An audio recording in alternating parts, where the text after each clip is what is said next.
Ko'p erkaklar ayolini qarindoshlari oldida, yaqinlari oldida himoya qilishdan qo'rqadi. Go'yoki uni xotin qo'li deyishadi, xotindan qo'rqasanmi deyishadi, xotinini tarafini oldi deyishadi. Shuning uchun ko'p erkaklar jim turadi. Lekin ayolga bu juda ham og'riqli. Chunki har bitta ayol turmush o'rtog'i uni boshqalarning oldida himoya qilishini xohlaydi.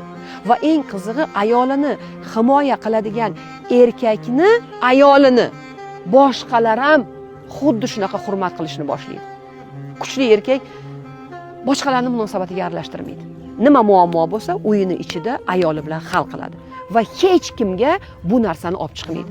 Do'stlaring davrasida muhokama qilmaydi, qarindoshlari yig'ib olib majlis qilmaydi, ayolini boshqalarning oldida kamsitmaydi. Nima muammo bo'lsa, ikkalasi ichkarida hal qiladi. Bu haqiqiy kuchli erkak. Shuning uchun xalqimizda bekorga aytishmasa kerak-da, er suyganni el suyar deb. Bejizga aytilmaganda.